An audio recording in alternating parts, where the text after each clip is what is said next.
Quero agradecer a participação de vocês, a presença de vocês. Quem não me conhece, né? Meu nome é Gaspar Carreira, sou conselheiro certificado profissional, um dos sócios do Celint e o representante ou responsável pelo programa do Alumni, Alumni Plus e nossas lives e masters aqui, que é bem interessante para a gente estar compartilhando experiências as mais diversas possíveis. Hoje nós temos aqui a Ana Breda, uma especialista nessa parte de gestão patrimonial e financeira. Não vou nem falar há quantos anos já atua com isso, para não entregar, porque ela nem parece que já está tanto tempo assim nessa área. E o que é legal é que a gente sempre fala muito de gestão patrimonial, de gestão financeira para as empresas, e isso vale para todo mundo, né? Eu até postei recentemente que assim, não é para quem tem grandes fortunas, para muitas famílias milionárias, né? Para quem conseguiu acumular algum patrimônio, que é uma estratégia de vida, de perenidade, de ter foco e utilização desse patrimônio, imobiliário, financeiro e tudo mais, tem estratégias muito bem divididas. É sempre bom contar com especialistas nos assessorando, né? Esse é o objetivo da Ana aqui, que ainda não é uma conselheira certificada pelo Celint, ela tem certificação pelo IBGC, mas já já nós todos a convenceremos de entrar de vez por toda para o ecossistema do Celint. Conto com a ajuda de vocês, hein? Acho que todo mundo já participou da Master, mas só ratificar. A Master são 45 minutos que a Ana vai brindar a gente com os conhecimentos e experiência dela. Ao final, aí vocês fazem as perguntas, né, por meio do nosso chat, ou se quiser fazer a pergunta diretamente, fique à vontade. Só que a gente só tem 15 minutinhos, então é importante que a gente seja bem objetivo e direto nas perguntas. Tá bom? Mais uma vez, obrigado pela presença de vocês. Boa Masterclass, excelente para todos. Ana, por favor. Gaspar, boa tarde a todos. Muito obrigada aí pela oportunidade, pelo tempo. Estou me sentindo muito lisonjeada. Vocês já me convenceram a participar do Serente só para ver essa casa cheia aqui, véspera de feriado, né? Impressionante. Verdade. Estou muito feliz. Assim, agradeço a todos aí o tempo e espero que, enfim, eu fiz uma apresentação para vocês e que de fato eu consiga trazer aí pelo menos uma curiosidade, né, despertar sobre esse assunto que cada vez tem sido clima muito difundido e cada vez mais falado, principalmente aqui no Brasil. Eu vou compartilhar com vocês aqui uma apresentação. Se eu estiver falando muito rápido, eu ando acelerado ultimamente. Vocês me avisem, eu vou um pouco mais devagar, tá? Mas a ideia aqui é só para eu poder passar um pouco dos conceitos que eu acho importante e aí depois a gente abre para perguntas e respostas, tá? Espera aí, só um minutinho, por favor. Vou colocar aí a apresentação agora, já está aqui Estou aparecendo. colocando. Deixa eu ver se ela já está. Vocês estão vendo a apresentação? Só falta colocar em módulo de Peraí, apresentação. aqui. Ok. Isso, perfeito agora. Ótimo, beleza, vamos lá. Então, falando um pouco sobre gestão patrimonial, né? A gente trouxe dois temas aqui que a gente está querendo abordar. Falando um pouco sobre mim, eu não sei quem, assim, algumas pessoas já me conhecem aí, outras não. Eu atuo praticamente há 25 anos só assessorando famílias. Comecei a minha atuação num single family office, trabalhando com uma única família. Depois eu migrei para um multifamily office, onde a gente cuida de várias famílias. E hoje eu tenho o meu family office, é uma boutique, e a gente cuida de algumas famílias. E aí eu vou passar rapidamente falar sobre os temas que a gente vai abordar. São dois temas que eu acho super importantes, estão sempre juntos e que a gente não percebe, mas que, na verdade, um é até mais importante do que o outro e a gente acaba sempre falando mais da parte do dinheiro do que do comportamento. Então, sobre conceitos e comportamentos, eu estou separando porque eu acho que vale a pena, mas vocês vão perceber que eles estão relacionados o tempo todo. Primeiro slide, eu acho que o que vocês falam o tempo todo, né? A gente está falando aí de uma equipe. Antes de mais nada, eu já saí acelerando. Eu queria agradecer a todos, da equipe da Celente, a Aldas, por esse convite, por essa participação. E agora vamos lá. Trazendo esse primeiro slide, que a gente fala do modelo dos três círculos, que eu acredito que todos vocês que fazem conselhos consultivos para empresas familiares estão super familiarizados, né? Esse modelo foi desenvolvido pelo John Davis, como vocês conhecem, que aborda muito a questão da dinâmica das famílias. Eu não vou gastar muito tempo em coisas que vocês já sabem, mas isso é muito importante para o nosso tema também, quando a gente fala de family office da gestão de patrimônio. Então, você tem lá os três círculos, né? A família, a propriedade e os negócios, e como é a relação entre a própria família e os não familiares dentro desses três círculos e a intersecção entre elas. Quando a gente fala de uma empresa familiar, a gente tem muito aquele conceito da empresa, do negócio em si, aquele, né, quando, sei lá, só a empresa. E, na verdade, quando a gente fala de uma empresa familiar, a gente tem todo o entorno daquela família, né? E não só o negócio principal, mas o que aquela família vai produzindo ao longo do tempo, seja os talentos familiares, a relação que a família tem, o impacto que aquela família tem dentro do ambiente que ela está, né? Os outros negócios que elas vão criando, que eles vão criando ao longo do tempo, né? Se vê algumas empresas que elas começaram o business de um jeito e ao longo do tempo elas vão mudando porque algum membro familiar teve uma ideia muito boa e foi lá se desenvolvendo e aquilo depois acabou sendo o core business do negócio. Quando a gente vai falando dentro desse sistema familiar, a gente tem esses princípios, vocês também conhecem isso muito bem, a gente trabalha muito, e eu ponho esse slide aqui para vocês entenderem que quando a gente fala no family office, vocês abordam muitas questões de família, assim eu entendo, né, que vocês trabalham bastante com empresas familiares, são os temas de governança corporativos, princípios e boas práticas, conselho de administração e gestão, e quando a gente fala no nosso family office, né, o que a gente está olhando? A gente está olhando esses três círculos, só que com uma ótica diferente. E aqui, cada um desses círculos, a gente tem alguns princípios ou temas que a gente deveria estar levando em consideração. Quando a gente fala da família, a questão de governança familiar, formação dos acionistas, questão de herança e sucessão, código de ética. E na parte de patrimonial, a gente está falando da parte de planejamento, quais são as estruturas que tem que ter, como é que funcionam os acordos de acionistas, a parte de alternativas de investimentos fora o negócio principal, e aí você tem a caixinha do Family Office, que é a caixinha que todo mundo quer saber, né, como é que é essa caixinha do Family Office. Antes do Family Office, o Family Office nada mais é do que um meio para fazer gestão patrimonial. A gente pode fazer gestão patrimonial de várias formas, mas o foco, quando a gente fala de empresas familiares, é fazer a gestão daquele patrimônio. O que é o objetivo principal da gestão patrimonial? Fazer uma boa gestão de patrimônio, buscar o objetivo principal das famílias continua sendo a preservação e perpetuidade do seu patrimônio, baseado nos princípios e valores da família, suas crenças e comportamentos. Então, aqui você já vem e tem aqui aquele tema comportamento, que a gente quase nunca fala, mas ele é muito importante na tomada de decisão das famílias, principalmente quando não é só o negócio em si. O trabalho, ele preza muito a questão de transparência, diversificação de risco, mitigação de conflitos de interesses e educação continuada. Isso é super importante cada vez mais, né? A gente tem visto o quanto é importante a gente estar adquirindo conhecimento. O mundo tem mudado a uma velocidade muito rápida e quanto mais a gente adquirir conhecimento, pelo menos a gente tem conhecimento, né, ou entendimento sobre esse tema. Resumidamente, o objetivo principal de uma gestão patrimonial é criar regras, estruturas, processos de investimentos e tudo aquilo que aborda a família, né, no sentido de como a gente vai perpetuar aquele patrimônio.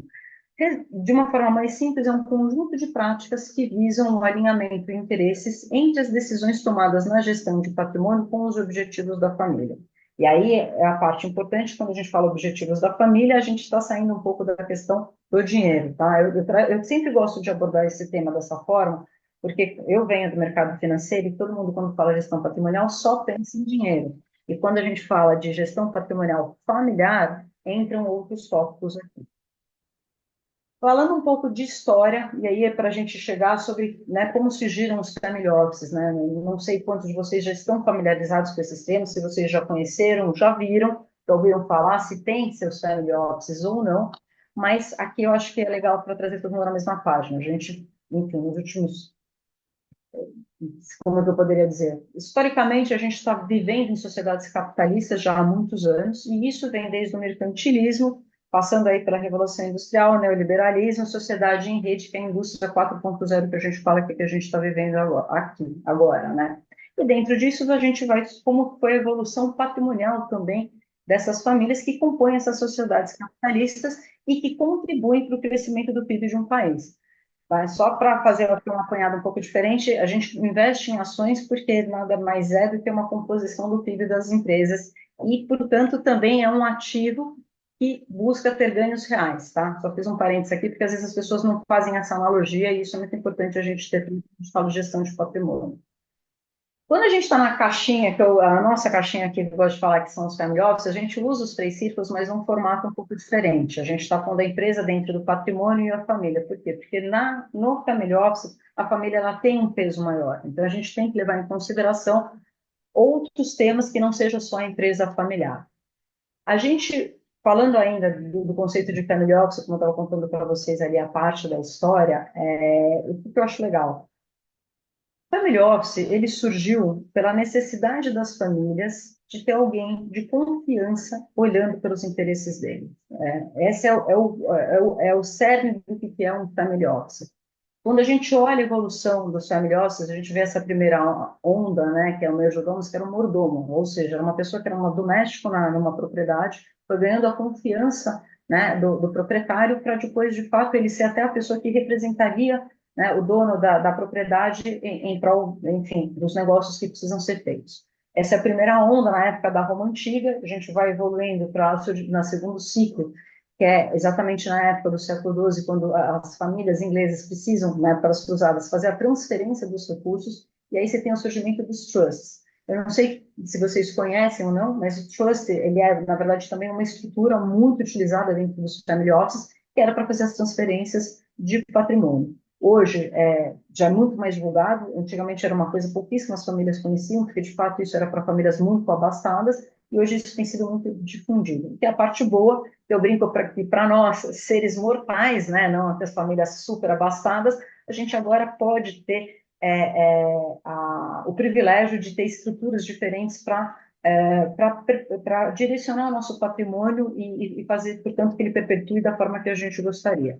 O terceiro ciclo, que a gente chama que são os primeiros family offices formais, que são os famosos conhecidos como single family offices, é onde, de fato, eu comecei a trabalhar, vem muito depois da indústria, da época da Revolução Industrial, onde tem uma geração de riqueza muito maior, e aí as grandes famílias têm uma necessidade de fato, trazer profissionais com mais conhecimento para fazer a gestão aí, a gente está falando do mercado de capitais, né? Uma coisa quando você sabe tocar o teu negócio, eu uso muito um exemplo simples, que é o dono da Colgate.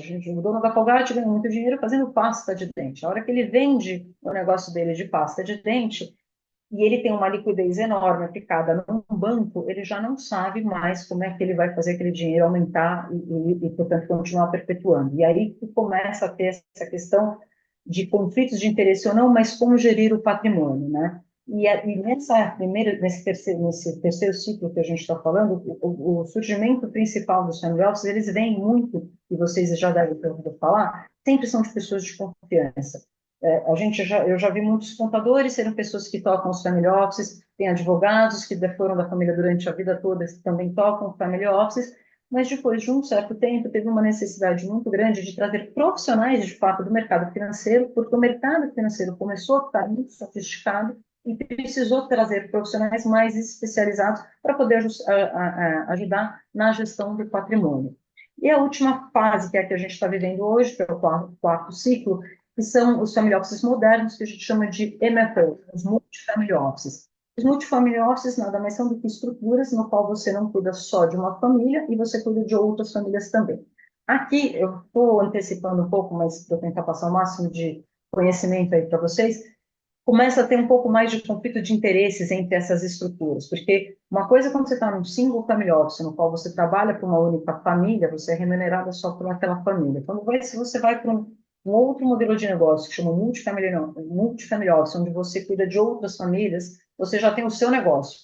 E aí a gente começa a ter aquela questão de como gerenciar o meu negócio para ele ser rentável. E aí é que a gente tem que tomar aqueles cuidados de como depois avaliar que tipo de family office eu gostaria de ter. Qual family office seria o melhor para mim, né? Lembrando que a gente está falando de family office, só o nome já diz, é um escritório de família, então não existe um padrão do que deveria ser o conceito de family office ideal. Existem algumas métricas que a gente conhece, que é essa história que eu estou contando para vocês, mas no final do dia, o family office de uma família vai ser pautado de acordo com o que o dono daquele family office quer que seja. Quando você tem um multifamily office, aí você já consegue criar um pouco mais de métricas ou regras para fazer a gestão de várias famílias. O que a gente fala na gestão de patrimônio, que eu acho muito importante de family office, que a gente usa muito também, que partiu, na verdade, de outros conceitos em que a gente incorporou no family office, que é esse slide que eu trago aqui para vocês. Não sei o quanto vocês estão familiarizados com a questão dos endowments, né, como as universidades fazem a gestão dos seus recursos. São gestões de longo prazo, de um recursos que a ideia é sempre perpetuação, não é sempre que tem entradas de recursos, mas que tem que ter uma distribuição ao longo do tempo. E a gente, quando olha, quando a gente fala de gestão de patrimônio, a gente está falando para gerir patrimônios para as próximas gerações. A gente está falando com ciclos econômicos, a gente está falando para mais de décadas. E, portanto, e quando a gente fala na gestão de patrimônio, você tem uma questão aí de ciclos econômicos também. Então, aqui é fazendo um comparativo mais do universo de vocês, né, de governança corporativa, com o que a gente fala nas famílias, que seria uma governança familiar. Eles são onde eles mais se assemelham aqui, que eu acho muito interessante. E aqui no Brasil tem muitos questionamentos de grandes family offices sobre a questão de usar essa estrutura de endowment para fazer gestão de patrimônio, tá? A semelhança que a gente mais vê nos family offices junto com a questão dos endowments, e faz muito sentido, na minha opinião também, é a questão, são três tópicos que eu acho que são os mais relevantes. A questão de distribuição dos recursos, né? Quando a gente está falando de várias famílias, as famílias vão crescendo, você tem vários membros, quando você também depende muito da maturidade da empresa, da família, se a família já está mais estruturada ou não, mas num primeiro momento todo mundo distribui tudo para todo mundo, e depois isso, se você não criar regras e critérios, isso pode prejudicar o negócio. Então, os endowments, eles têm muito claro como é que eles fazem, desculpa, a distribuição desses recursos, e a gente tenta trazer muito isso para o conceito dos family offices. Mesma coisa, quando a gente fala na gestão dos modelos, né, na gestão dos recursos, a gente cria vários modelos para fazer a gestão dos recursos, lembrando sempre que a gente tem, apesar da gente ter um olhar de longuíssimo prazo, a gente sempre tem que estar olhando no curto prazo também. Então, a gente tem que abarcar uma série de temas para tentar dar um norte para o futuro, mas a gente tem que sempre estar ajustando, né, o que está acontecendo no patrimônio e no momento de vida, porque nada é estático, a vida está mudando o tempo todo. Então, quando a gente fala na parte de alocação dos recursos, os endowments se preocupam bastante com o bom desempenho, né, com as classes de ativos e os setores, como a gente também, né, em relação ao patrimônio. Lembrando que o foco principal sempre é preservação e perpetuação. O risco, a gente toma risco, mas o risco ele tem que ser mensurado e muito consciente para que depois as famílias não tenham uma frustração do que aquilo foi feito. Então, questão da diversificação, necessidade de liquidez, balancear os riscos, a consistência nos retornos, né, o horizonte de tempo dos investimentos, tudo isso são coisas que a gente tem que ter muito rigor e atenção como fazer a gestão do patrimônio. E o último tópico, que é um tópico que a gente também, que a gente vê muito, principalmente aqui no Brasil, pouco explorado, que é a questão de processos de governança familiar. A gente vê as empresas familiares, né, e de uma maneira geral, caminhando para uma governança corporativa, e vocês, cada vez, e vocês têm percebido isso crescentemente, né, como tem vindo tão forte essa demanda, só que nos family office a gente começou a perceber, do lado da família, não diria do family office, mas do lado da família, a necessidade da gente estruturar e criar uma governança familiar. Porque se a gente deixa tudo só na governança corporativa, começa a impactar o negócio. Então, a ideia, de fato, é separar, para que com essa separação a gente olhe para a família da mesma forma que a gente olha para a empresa, mas com métricas diferentes que são adequadas, porque no final do dia a gente está atrás de uma empresa que tem seres humanos, e é isso que a gente tem que levar em consideração. Ainda sobre os family offices, como eu tinha falado um pouco antes sobre vocês, para vocês, a gente tem alguns arquétipos, né? Os arquétipos clássicos que a gente tem hoje, o family office, que é o family office de uma única família. Então, aqui, basicamente, você é contratado por aquela família para ser exclusivo e atender os interesses dele. Aqui praticamente zero, praticamente difícil ter conflito de interesses, porque praticamente você trabalha para aquela família. O multifamily office, que a gente chama muito de MFO, hoje ele está cada vez mais se sofisticando. A gente tem três modelos, se assim pode se dizer. Você tinha um family office, você tem o MFO fechado e propriedade familiar, que a gente começa a atender só algumas poucas famílias. Você tem um family office comercial independente, começa por uma família ou independente, no meu caso, por exemplo, né, eu comecei independente porque sou profissional da área, digamos assim, cuidando de uma família e fui abrindo para outras famílias. E vocês têm, hoje a gente tem também um family office comercial, dependente, que na verdade é aquele que começa em outras estruturas, seja em bancos, hoje eu acredito que vocês também têm visto muito que no Brasil quase todos os bancos hoje têm uma estrutura de family office para atender as famílias. Um parênteses aqui também, os bancos sempre viram os family offices como concorrentes diretos, o que eu não acho que é verdade, porque o family office não é banco, muitas coisas que acontecem no banco não acontecem com family office. Aliás, a gente precisa dos bancos para definir quase tudo que a gente precisa e o dinheiro fica no banco, né, na verdade, quando muito fica em outra estrutura. Mas, de fato, a gente trouxe um incômodo aí nos bancos, porque a gente começa a negociar custo. Aí muda, né, a caixinha da onde, né, o lado da mesa onde a gente está. A hora que eu sou contratada para o multifamily office, eu estou sentada na mesa do lado da família. Então, eu estou olhando os interesses da família e eu vou, portanto, tentar negociar o que eu puder de melhor para aquela família.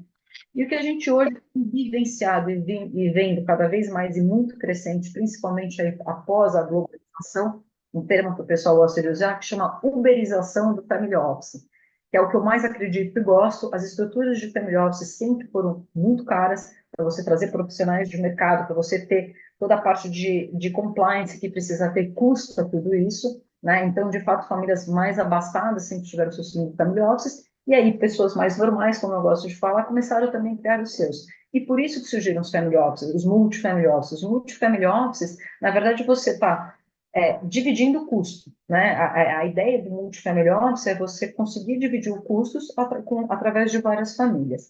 E o family office híbrido virtual que a gente fala hoje em dia de vez eu ter que ter um family office, que eu tenho que ter todas as áreas que são importantes daquela família contratadas e trabalhando full time para mim, você vai contratando conforme a necessidade. E esse é um modelo que hoje eu acredito mais, porque ele é menos custoso e porque, dependendo das famílias, quando a gente está falando de um multi-family office, né, que tem várias famílias, as demandas não são iguais nas famílias, elas são parecidas, e dependendo do momento de vida que elas têm, elas podem ter uma necessidade de estruturas mais parrudas ou menos parrudas. Então, faz sentido ao longo do tempo, e esse é o objetivo até dessa masterclass, né, de você criar um grupo de pessoas no qual você tem troca, e aí você pode ter especialistas que você contrata naquele momento para poder atender uma demanda específica da família. Quando a gente ainda fala sobre as famílias, o que eu mais percebo, e aí por isso que eu trabalho muito a parte comportamental também, é que as pessoas não se conhecem, elas acham que se conhecem e elas, ao longo da vida, a gente é muito pautado pelo automático, né, nós como seres humanos, e a gente vai deixando passar uma série de coisas. Então, quando a gente tem uma família dentro de um family office, a gente quer que elas voltem para si mesmas e elas façam pequenas reflexões para a gente poder ajudar e estar cada vez mais alinhado na gestão do patrimônio, que esse é o objetivo. Senão, eu já vi muito no mercado financeiro famílias frustradas porque a ótica nossa em relação ao que é de mercado financeiro é só pensar em dinheiro. E aí você se perde, né, no que é o legado da família. E isso quando a gente está falando das duas coisas mais importantes de um ser humano, na minha opinião, é a questão do dinheiro, da saúde familiar, né, e das pessoas, das relações humanas. Então, tem que ter um olhar diferente, não é só sobre o dinheiro. E aqui a gente faz algumas provocações para as famílias, quando elas chegam no family office, elas não são muito estruturadas, a gente tem todo o perfil, mas são reflexões que a gente tem que fazer, e aí essa é uma provocação para todo mundo também se fazer, né? Quem nós somos como família, o que nós possuímos, como nós funcionamos e qual é o nosso papel na sociedade e impacto. A hora que a gente começa a ter essa reflexão, a gente começa a desenhar o que é aquela família. A gente fala em perpetuação do patrimônio, né, de gerar o sucesso dessa família no longo prazo, a gente tem que pensar na saúde da família. O que é a saúde da família? A saúde da família não é só a questão do dinheiro, se ela é superavitária ou deficitária. Ela engloba uma série de áreas e por isso que é um olhar muito holístico que a gente fala sobre a gestão de patrimônio.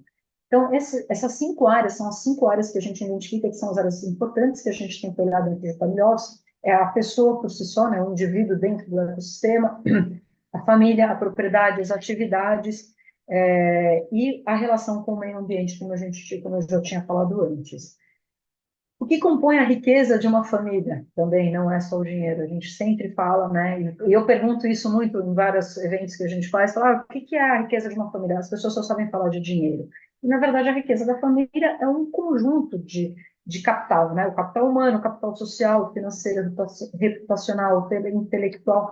Então, é sempre a gente tentar olhar para a família como um todo A hora que a gente entender bastante a dinâmica familiar, né, fica muito mais fácil a gente fazer a gestão do patrimônio dela.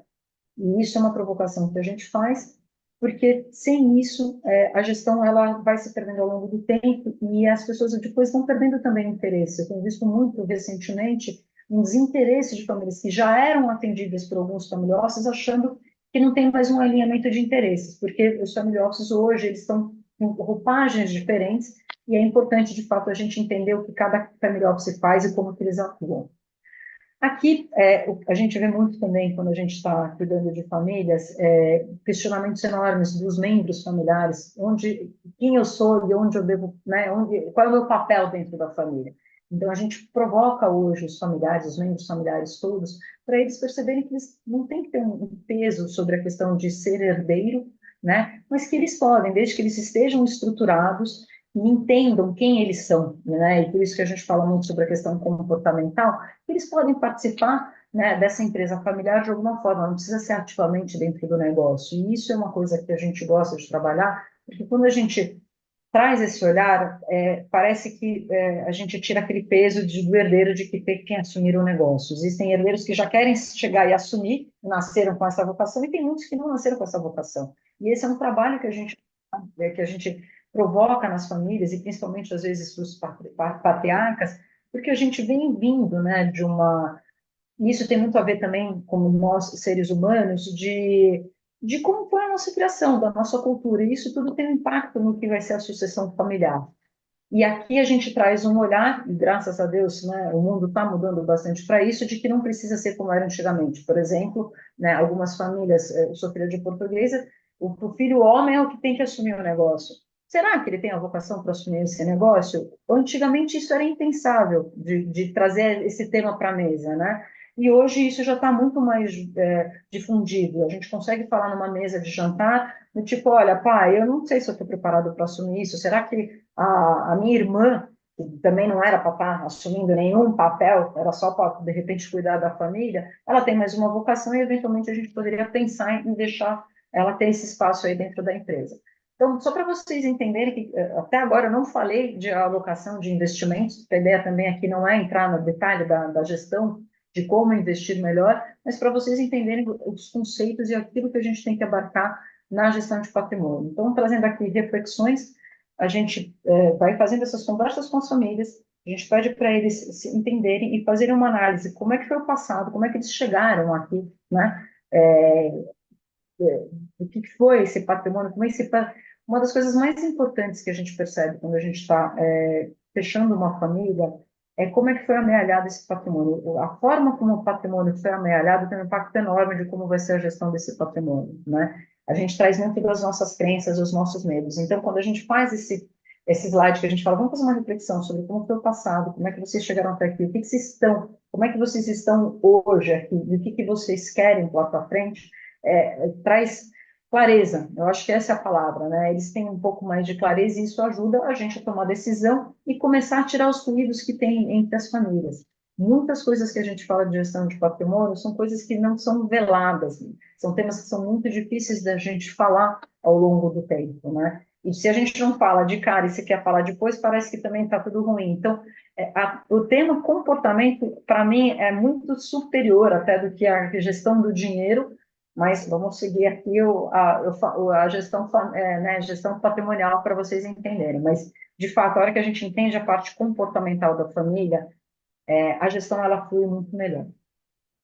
Os pontos chaves, né, que eu falo do processo de gestão de patrimônio é a relação com a família. Tem que ter uma comunicação clara, independente se vai participar ou não da gestão, independente de onde, né, os membros estão o quanto que eles participam ou não, mas a gente tem que ter uma comunicação clara, tem que ter confiança, tem que ter engajamento entre os membros. A questão de levantamento das informações, essa parte de reflexão das expectativas, principalmente os constraints, quais são as nossas ressalvas, aquilo que a gente não quer fazer. É muito importante entender isso nas famílias, porque isso vai dando algum norte para a gente saber por que aquela pessoa não quer fazer ou aquela família não quer fazer determinada coisa. E geralmente tem uma questão comportamental ou emocional por trás disso. Perdeu muito dinheiro, não é só porque perdeu o dinheiro e fez uma má gestão, mas ela tem alguma outra coisa por trás, né? A questão de riscos e controles, uma coisa super importante. Eu brinco aqui que a gente é advogado, a gente só pensa no pior cenário quando tudo vai dar errado, porque a gente está falando do patrimônio todo. Então, quando a gente faz uma gestão, a gente tem uma preocupação enorme, ainda mais porque a gente está falando de ciclos econômicos e que são é, que, que, que é para gerar, para durar para várias gerações. A controle de risco é uma das coisas mais importantes para a gente poder ter paz de espírito e conseguir dormir tranquilo, né? A gente está falando, se vocês têm acompanhado o mercado financeiro nos últimos tempos, a loucura que está, se você não tem um bom controle de risco, um bom planejamento, assim, você não dorme, simplesmente assim. Porque além de tudo, você tem o teu negócio que está sofrendo o impacto de tudo que está acontecendo no mundo, e ainda você tem o teu patrimônio que está aplicado no banco, que está lá, e que também está sofrendo uma super volatilidade, perdendo valor. Então, é muito importante a gente endereçar isso e controlar os riscos para que as famílias tenham essa paz de espírito. A parte das estratégias de investimento e tempo de investimento, a gente também tem que, são coisas muito importantes e eu tenho visto nos últimos anos que isso tem sido muito mal explicado para as famílias, então eu vejo as famílias frustradas com investimentos de longuíssimo prazo, sem entenderem que elas não podem sair daquilo, que elas têm lockups. Então essa é uma parte importante, entrando mais né, na parte da gestão mesmo, e a questão de educação, né? Seja educação de todos os membros e um olhar para o patrimônio de investimentos de impacto e secular. Esse tema tem sido cada vez mais forte, eu acho que vocês também têm acompanhado isso. Enfim, esses são os pontos-chave quando a gente fala da gestão de patrimônio. Quando eu trago para vocês aqui a árvore, que eu adoro essa árvorezinha, são as atividades do Family Office. Aqui é um pouco de tudo que a gente abarca no Family Office, né? Então, é a questão da proteção e confidencialidade da família, promover a educação e governança familiar, a questão de garantir a proteção da riqueza, preservação do legado da família, o planejamento dos investimentos e o controle e gerenciamento de risco dos investimentos. Eu trouxe aqui para vocês só um apanhado. Acho que esse daqui é muito mais do lado de vocês do que do meu, mas a gente também usa muito isso para as famílias entenderem. Eu trouxe um pouco de estatística aqui para a gente entender que no Brasil, hoje, 90% das empresas ainda são empresas de origem familiar. Incrível, né? Isso não acontece em todos os países, mas o Brasil, de fato, é isso. E que isso tem uma contribuição para o PIB nacional de 65% e representa 75% da força de trabalho, uma coisa impressionante. A gente não tem essa noção, e quando a gente traz esses dados, eu acho muito bacana. Aqui a questão da liderança, né, de quem são os fundadores que estão no comando, né, como é que funciona isso hoje. E aqui o que eu trago, que eu acho muito curioso, é a questão do desafio na sucessão. A taxa de sobrevivência por gerações ainda é muito baixa. Então, você fazer uma sucessão de uma empresa familiar até a segunda geração só chega a 36%. A terceira geração, 19%. Ou seja, a gente tem uma questão muito importante aqui na sucessão familiar das empresas, tá? Não só das empresas, mas também do negócio. E isso vem muito da questão de planejamento e de governança. Toda a parte também nesse sentido, e aí né, o ponto é por que esse desafio é tão grande? Por questão de falta de preparo dos sucessores, dos que vão suceder, falta de preparo, muito conflito de interesses e às vezes até desinteresse. Então aqui, eu acho que é uma janela de oportunidades para depois a gente explorar, se vocês quiserem, mas de fato tem muita coisa que dá para a gente ainda trabalhar com as empresas familiares. Concluindo o que a gente trabalha lá, que a gente trabalha com os family offices que a gente gosta de fazer no final, né, é dar um norte para as famílias e criar como se fosse um manifesto, um protocolo familiar para a gente fazer a gestão. E aí a gente faz essa reflexão que eu sempre brinco, o Globo Repórter, né, vocês são mais da minha geração, vocês lembram de onde viemos, onde estamos e para onde vamos. Essas perguntas são perguntas chaves e que com isso a gente consegue definir uma estratégia para as famílias. Isso vai mudando ao longo do tempo, mas a hora que a gente consegue citar isso, definir, colocar isso em algumas páginas, isso traz muita clareza para as famílias. E com esse protocolo, a gente está trazendo os valores familiares, quais são as aspirações, quais são os papéis de cada família, as estruturas de governança e os aprendizados que cada um está trazendo e pode contribuir. Aqui eu tenho alguns exemplos que eu vou passar super rápido. É assim, só para vocês entenderem, quando a gente está falando de uma gestão de patrimônio, tá? Essa apresentação, ela está bem robusta e eu vou diminuir, senão não vai dar tempo. Mas só para vocês entenderem, quando a gente fala de uma sucessão, pensando num legado de muitos anos, se você tem um casamento que né, o segundo casamento, você já tem um filho do primeiro casamento, a hora que você vai pensar numa sucessão, você tem que elencar uma série de coisas. Se você não olhar para o todo, e aí sempre quando a gente fala gestão patrimonial, não adianta só pensar no dinheiro hoje. A gente está falando de um dinheiro que é para próximas gerações. Então, toda a parte de estruturas, toda a parte de sucessão, ela tem que ser sempre levada em consideração para, de fato, a gente fazer uma boa gestão. Se a gente não levar isso em consideração, você está fazendo uma gestão de curto prazo, e, eventualmente, isso não pode ser bom lá no longo prazo. Lembrando que aqui a gente está falando de Brasil, recentemente a gente teve a reforma tributária, e a gente está tendo várias reformas, e isso teve um impacto enorme no patrimônio das famílias, e eu acho que até muito do que a gente está vivenciando agora, e eu estar aqui com vocês, vem de uma necessidade das famílias de fato, se organizarem e se profissionalizarem.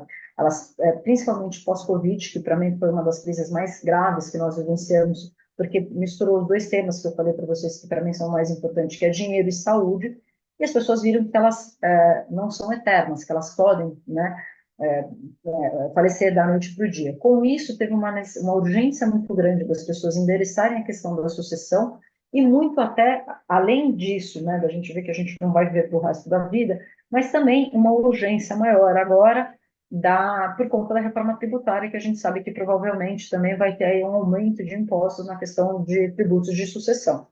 E muito dos family offices que a gente tem ouvido falar agora, que tem crescido muito, né, e aqui no Brasil o crescimento tem sido enorme, é uma necessidade das famílias de fato, se organizarem mais e se estruturarem para poder fazer essa passagem do dinheiro, né, do patrimônio, de uma forma eficiente e mais e menos custosa, digamos assim, porque no Brasil a vida está ficando bem complexa. Aqui eu trago um ponto que eu gosto também, que é a tomada de decisão, né? A gente tem que entender dentro da família onde está o centro da gravidade do poder, né? Da tomada de decisão, porque essas influências é que são as que vão fazer a diferença quando a gente está falando na gestão de patrimônio. E não necessariamente aí tem a ver com quem é o patriarca ou quem de fato tem a canetada final que eu falo, tá? É, Aí, fazendo um paralelo, vocês viram que a gente falou tudo sobre a questão de family office, e agora eu estou entrando na questão de comportamento, porque no final do dia, atrás de uma empresa, tem um ser humano e toda tomada de decisão é feita por um ser humano. E a tomada de decisão feita por um ser humano, ela vem baseada nos seus comportamentos e nas suas crenças. Aqui eu trago, enfim, eu acho que todos vocês já conhecem a questão da pirâmide de Maslow, né, da questão de sobrevivência, luta ou fuga, e tudo que a gente faz deriva muito disso. Aqui, eu vou passar esse slide rápido, gosto muito desse slide que eu falo da neurobiologia das emoções, que é para a gente trazer a questão dos sentidos e instintos, nós somos seres humanos, né, temos a questão do neocórtex, da razão da compreensão, que a gente fala dos sistemas, o parasimpático e o simpático, e o sistema límbico, que são das emoções. As emoções estão aqui no coração, e elas são fisiológicas, e a razão está ligada com o cérebro. A vida inteira, eu sempre quis abordar esses temas nas famílias. O mercado financeiro é um mercado machista e sempre foi até então, né, tem melhorado muito e sempre foi muito difícil abarcar esse tema e poder falar sobre a questão das emoções. E agora, cada vez mais, a gente tem visto a importância da gente levar em consideração as emoções das pessoas, tá? Das famílias, como elas sentem. E aí, o que eu trago para vocês, uma provocação que eu gosto muito, é da questão de, eu não sei se vocês conhecem, Paul Ekman, ele é um filósofo americano que desenvolveu a teoria da universalidade das emoções. É uma pessoa, ele foi um pouco polêmico, mas o que ele traz tem muito a ver com a parte de neurociência e comportamento, que todos os seres humanos a gente tem emoções que são primárias, né, que são as emoções básicas, inatas e universais que a gente tem desde o nascimento, que é a nossa função de sobrevivência, luta ou fuga. Essas são as principais emoções que a gente tem, e a partir do segundo, terceiro ano de vida, quando a gente tem um contato com o externo, a gente começa a ter as emoções secundárias. E essas emoções secundárias são moldadas pelo nosso ambiente externo.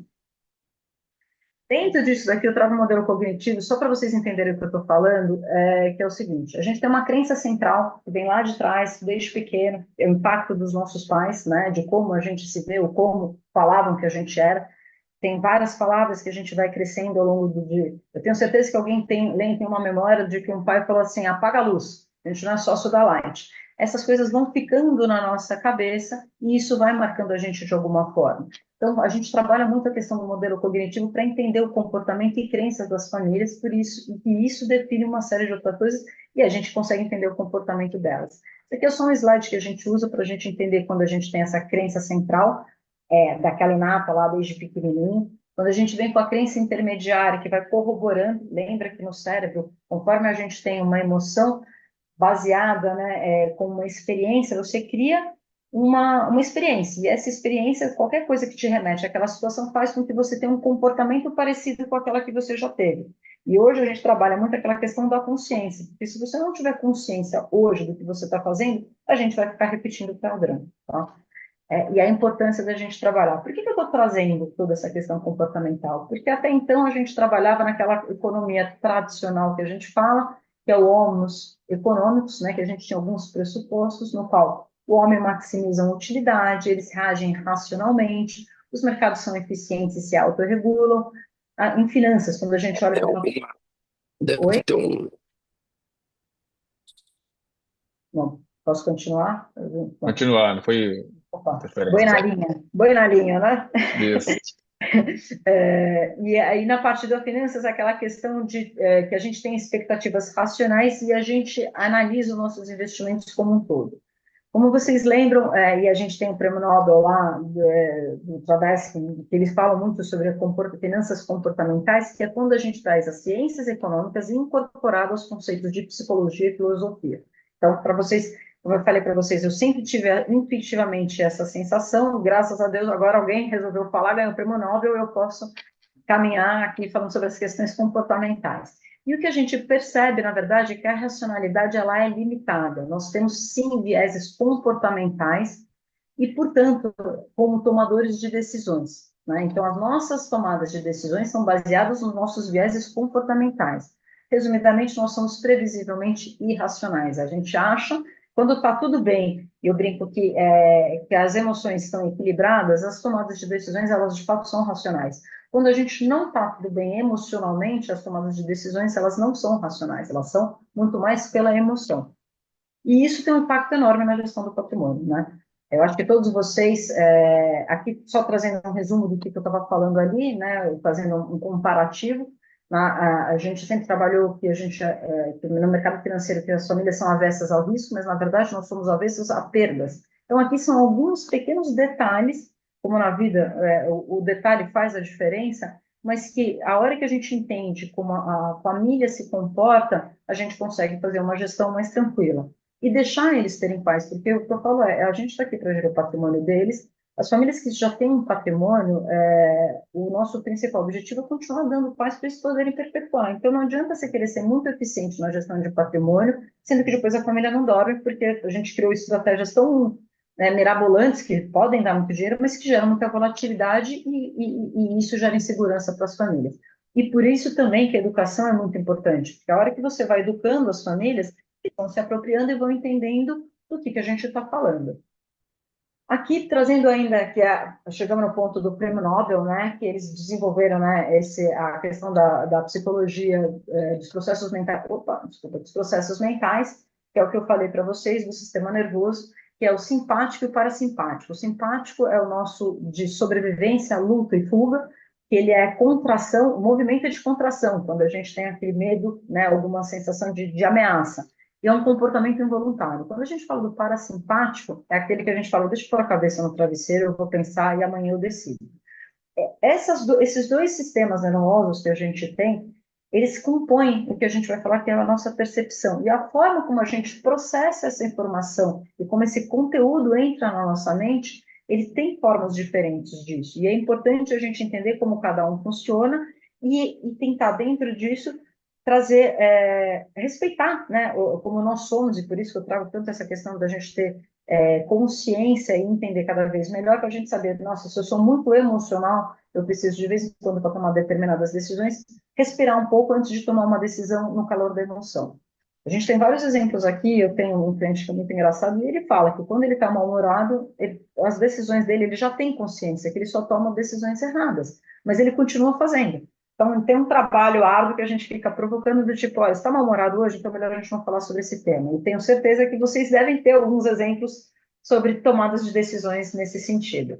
Aqui é um chart que eu trabalho muito, que eu gosto, só para passar para vocês aqui um ponto, que é o seguinte, eu vou começar por trás, do fim, para depois a gente ir para o começo.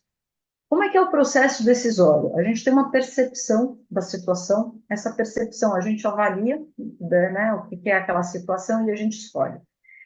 Essa percepção é a nossa experiência.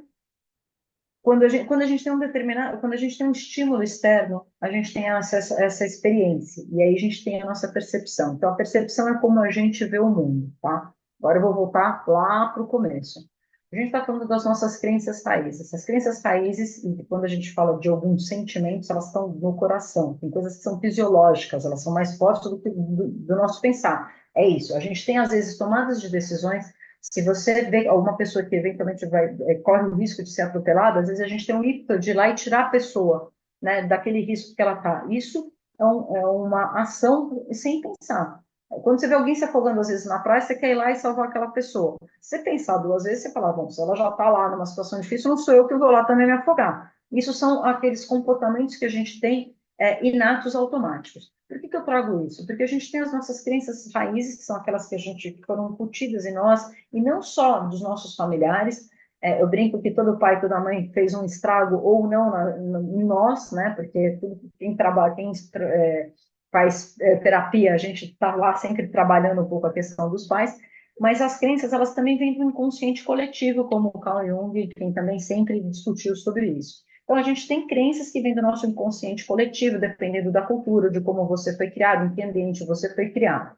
As emoções, elas são experiências fisiológicas. A partir do momento que você tem uma experiência fisiológica, que você se conecta, né, com uma experiência vivida, você criou a memória. A hora que você cria essa memória, você tem aquela reflexão, você põe a cabeça no travesseiro, você tem um sentimento. Então, o sentimento é uma experiência consciente das emoções. Aí é que a gente dá para falar o nome, porque às vezes você tem emoções, você está com o coração batendo acelerado, mas você não sabe dar um nome para isso. Você depois vai identificando o que que é. Quando você tem esse pensamento, né, e aí de coisas que já te remetem, de experiências que você já tem, o comportamento ele é uma exteriorização da nossa personalidade. Quando você tem um comportamento que você começa a repetir o tempo todo, você cria o hábito. Então, o nosso comportamento, o nosso hábito é como nós somos hoje. E por isso que a gente trabalha tanto a questão do comportamento. E dentro do comportamento, a tua percepção. Por isso que esse é o ponto importante que a gente tem que lidar com a questão das emoções. Aqui eu trouxe para vocês dois pontos, né? Enfim, isso aqui é mais mercado financeiro que eu não preciso passar, mas a gente tem heurísticas de julgamento, a gente está sempre avaliando todos os pontos, né? Da tomada de decisão. Aqui só para a gente já está encerrando, que eu também quero abrir o espaço para vocês falarem, mas que eu acho muito interessante é que a questão dos vieses e heurísticas. A gente trabalha muito isso. Acredito que todos vocês já devem ter ouvido falar sobre a questão de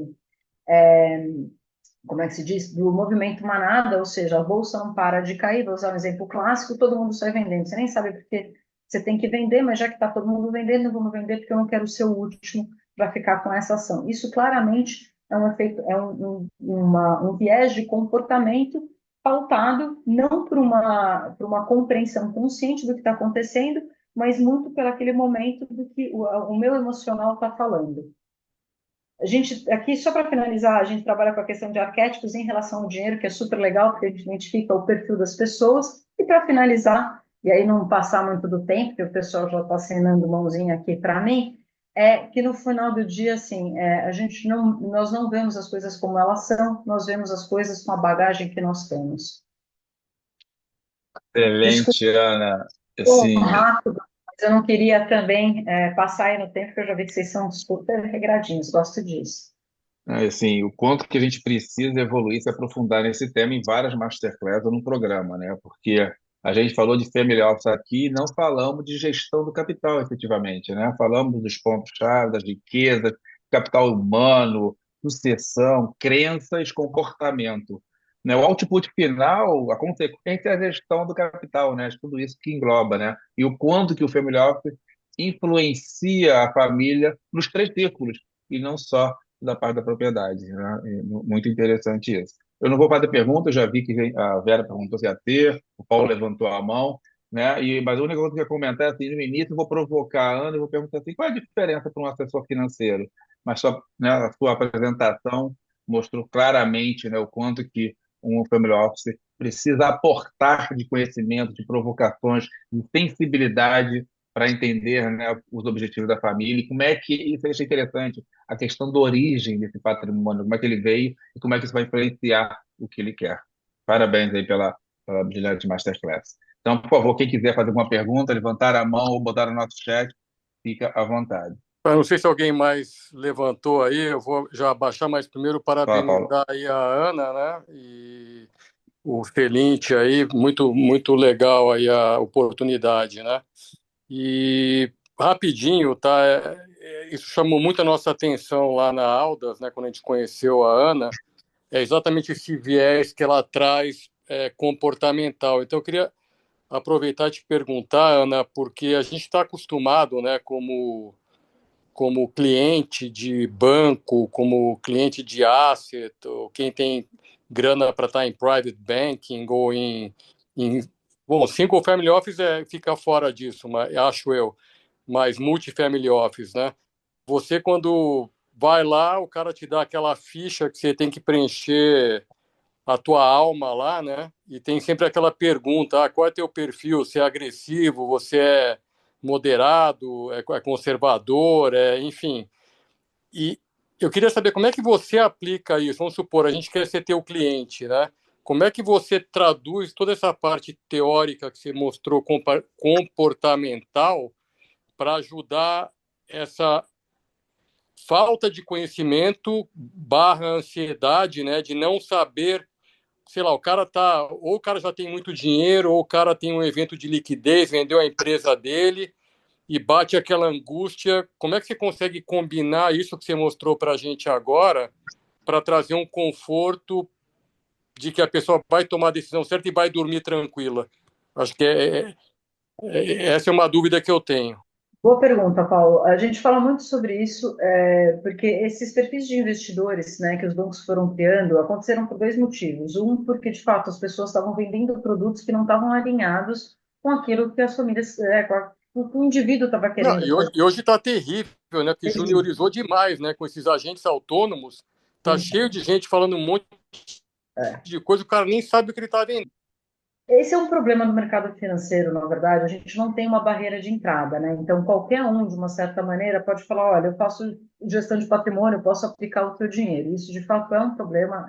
A CVM e a Ambima têm trabalhado muito nisso para tentar regular um pouco, criar algumas certificações, né? Eu sou certificada lá, CFP, mas eles estão tentando fazer isso. Até, só um parênteses, no Covid, eu acho que todos vocês conheceram, um monte de gente virou gestor de ações, né? E as ações caíram para caramba e todo mundo começou a operar e de repente eu conheci muita gente que era médico e virou gestor de ações, porque de repente a ação estava super baixa e começou a fazer. Então, de fato, isso é um problema. Essa questão do perfil do investidor foi uma forma dos bancos criarem alguma métrica para poder como oferecer e saber se aquele produto que está oferecendo faz sentido para o perfil daquela pessoa.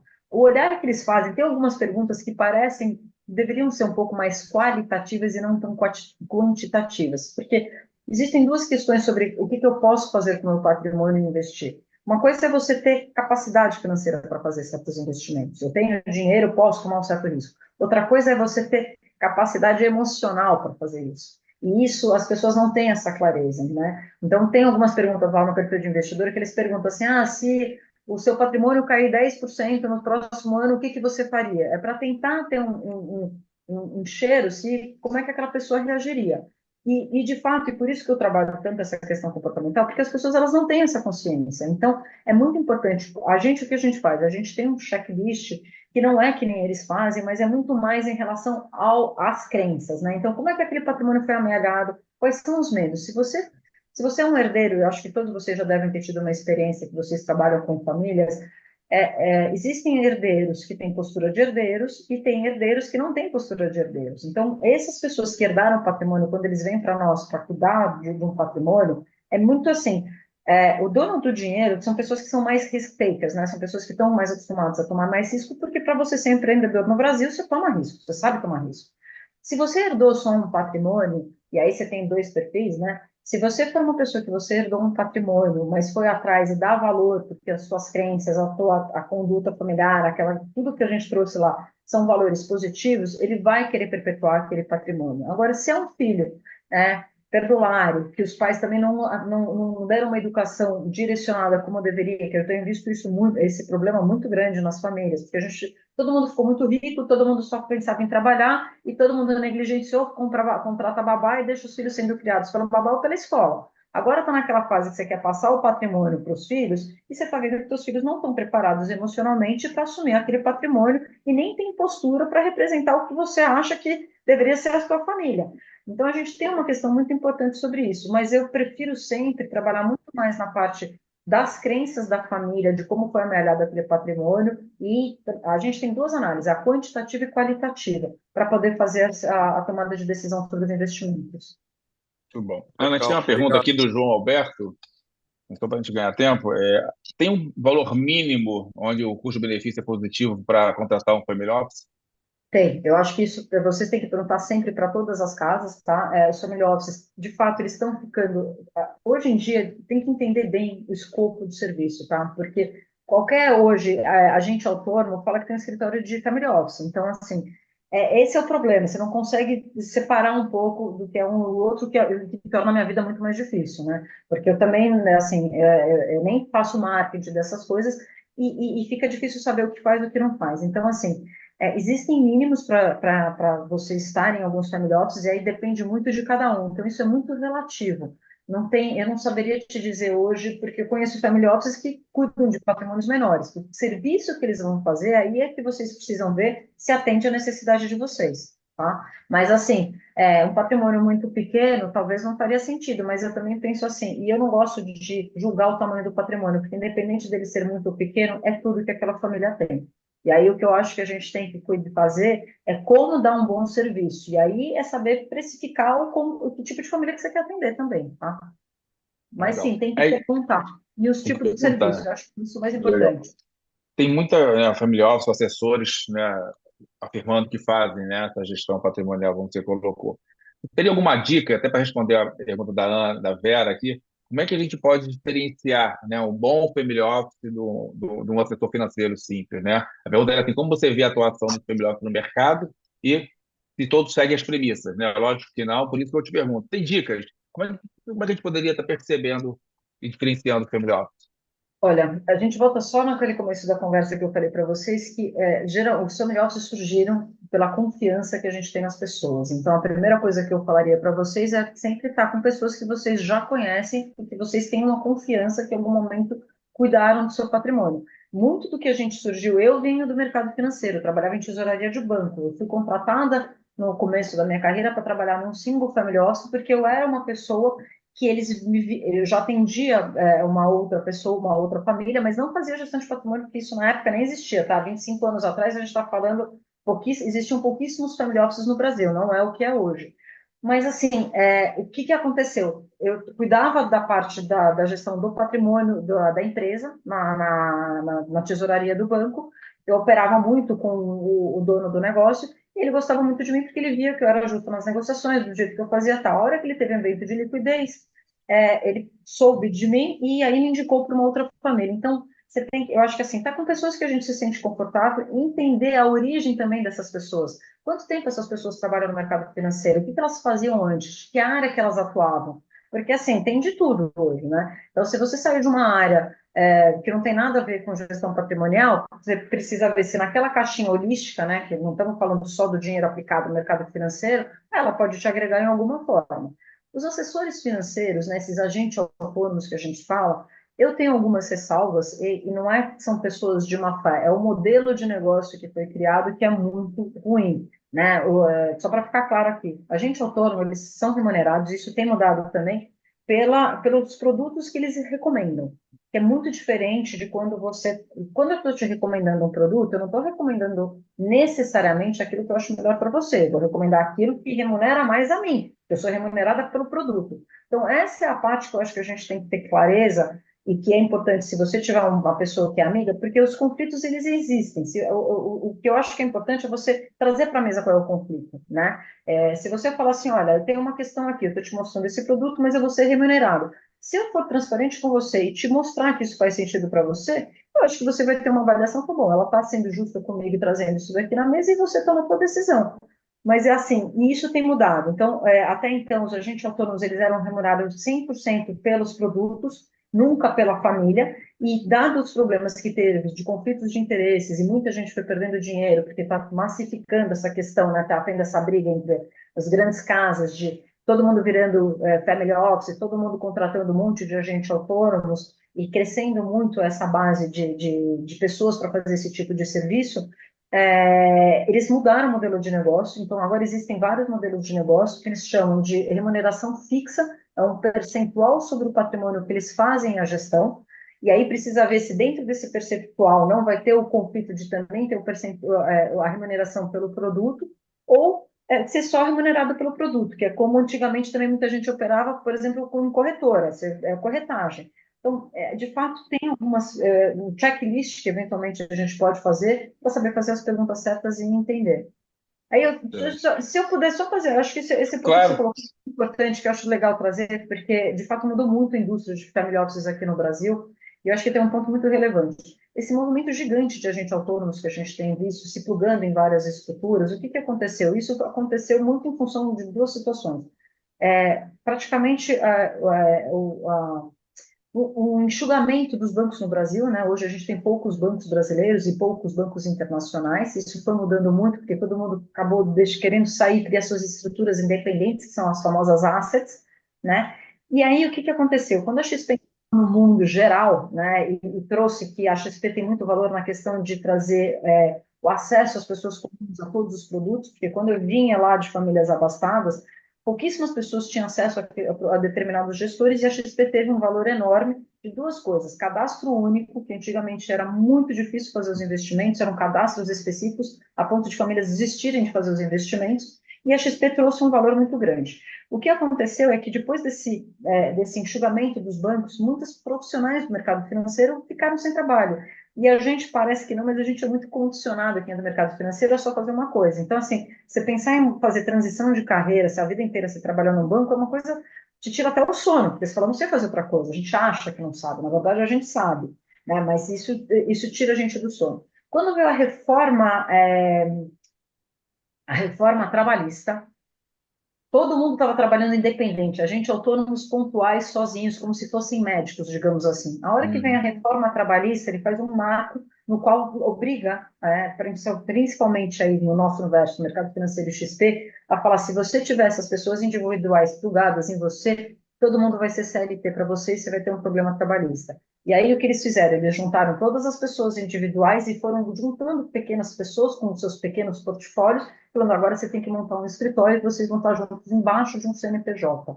Só para vocês entenderem o que está acontecendo e por que tem esse movimento tão grande, tá? legal, Ana. Eu sou um 7:05, vou fazer uma última pergunta, você responde e faz já as suas considerações finais. Eu já agradeço a todos a participação e presença e que essa master vai estar, né, como de costume, no nosso site e no nosso canal Selinte, dentro do YouTube também. Ana, uma pergunta do João Teixeira. Você vê muita confusão entre family office e o conselho de família? Tem algum tipo de sombra? Ou o conselho de família é cliente do family office? Ou ele acaba de contrato e faz às vezes isso? Como é que você vê a questão do... Ótimo ponto, acho muita boa pergunta. Assim, eu acho que isso tem que estar muito claro entre as famílias, né? A hora que você entra na questão da família com a empresa, sempre costuma ter um ruído, porque se falar isso aqui é da família, o que está fazendo aqui? Eu acho que quando tem uma comunicação clara, não deveria ter. Eu acho que dentro do conselho você sempre tem que ter alguém que represente a família. Eu acho isso super importante, porque quando não tem, você sempre tem um ruído depois dentro de casa. Você está lá trabalhando, você não tem problema nenhum, mas quando chega em casa, a mulher ou o marido, você vai ter o problema ou com os filhos, porque a família está de lado sobre as tomadas de decisões. Então, se você tiver alguém num núcleo do que seja do family office que possa participar, nem que seja, né, como consultivo, sem dúvida contribui muito. Até para poder trazer clareza, entender o que está acontecendo no corporativo, digamos assim, e ver se é viável ou não no familiar, né? Porque quem está de fora e não está acompanhando acha que tudo pode. As famílias, Verdade. não existe, não. Tudo tem que poder. Eu sou da família, por que que eu não posso? Então, a hora que você está no corporativo e você entende um pouco o momento de vida daquela empresa, né, o que está acontecendo, quais são os objetivos, você consegue trazer, e aí, por isso que eu falo da comunicação clara, trazer isso para a família. Eu só acho Muito que bom. precisa estar muito claro quais são as caixinhas certas para não confundir, né, e não ter conflito de interesses. E os temas certos em cada círculo, cada Isso, especialista em seus lugares. isso. Ana, muito obrigado, né? Estamos sempre aqui de portas abertas para você, para quando você quiser voltar, explicar e desenvolver outras parcerias conosco. Obrigado mais uma vez a todos. Uma boa noite e um bom feriado, né? Amanhã é dia de trabalho. Eu Tchau, que pessoal. Muito agradeço. bom. Parabéns, Boa Ana. noite, bom feriado. Participar. Tchau, tchau. Agradeço a todos E vocês. Muito parabéns. bom. Obrigada, Boa viu? noite, obrigada, viu, gente? Foi ótimo. Tchau, tchau. Obrigado, Obrigada, Ana. parabéns, boa noite. Tchau, tchau.